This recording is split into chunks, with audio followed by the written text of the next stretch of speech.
सभी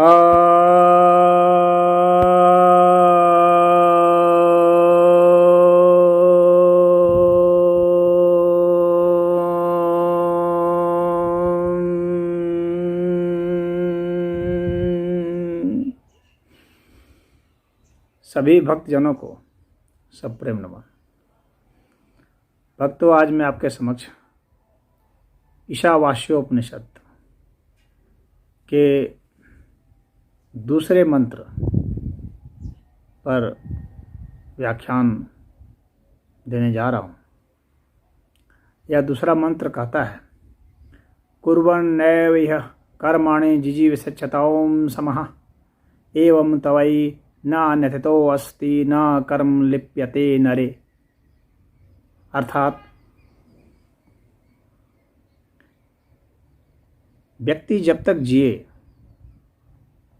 वह निष्काम भाव से कर्म करते हुए जिए और शास्त्र संबंधित जो उसे कर्म के निर्देश दिए गए हैं वैसा करते हुए जिए और वह 100 वर्षों तक जीने की कामना करे, ऐसा करते हुए।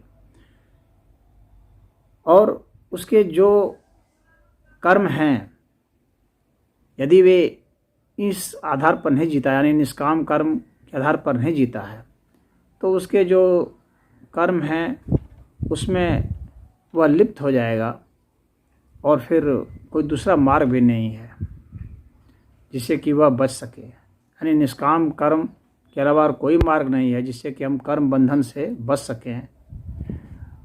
और कर्म में जो हम लिप्त हो जाते हैं, यानी हमारा राग द्वेष उसमें शामिल हो जाता है, मोह क्रोध लोभ मोह अहंकार घृणा, तो मत्सर भाव जो शामिल हो जाते हैं, इनसे बचने का एक ही उपाय है, वह है निष्काम कर्मयोग। अर्थात बिना कामना किए हुए अपने निजी स्वार्थ के लिए कुछ भी नहीं सोचते हुए ईश्वर के सारे कार्य हैं और ईश्वर के निर्देशानुसार कर्म को करें।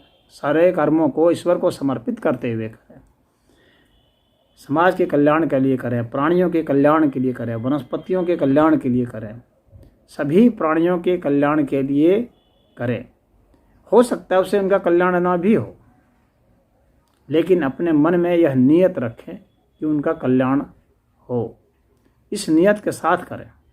हो सकता है आपके किसी कर्म से किसी को क्षति भी पहुंच जाए, परंतु यदि आपने ईश्वर को समर्पित करके ऐसा किया है तो उससे आपको कोई दोष नहीं पड़ेगा। तो लाभ हानि जय पराजय सुख दुख निंदा स्तुति पाप पुण्य, इन सब से ऊपर उठ करके हमें कर्म करना चाहिए। ऐसा कर्म जो है निष्काम कर्म होगा। सत्य और न्याय के लिए कर्म करना चाहिए, प्रेम और करुणा के लिए कर्म करना चाहिए, सबके सहयोग के लिए कर्म करना चाहिए, किसी के कार्य में बाधा न बने, सबको परोपकार के लिए प्रेरित करें और सबको धर्मनिष्ठ बनाएं, सत्यनिष्ठ बनाएं।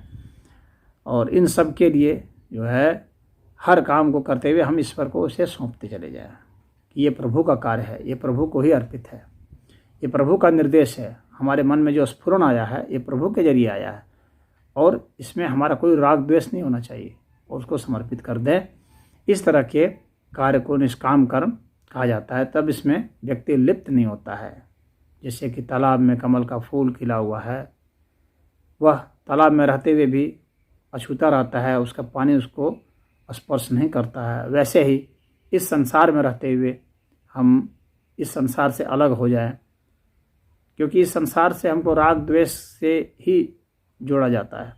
यदि हम राग द्वेष न रखें तो इस संसार में रहते हुए भी हम इस संसार के नहीं रहेंगे, हम इससे उपराम हो जाएंगे और हमारा मन हमारी आत्मा में विलीन हो जाएगा, हमारी इंद्रियां हमारे मन में विलीन हो जाएंगी और आत्मा परमात्मा में विलीन हो जाएगा।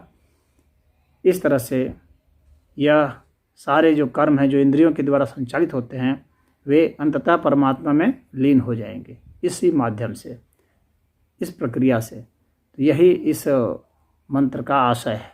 ओम।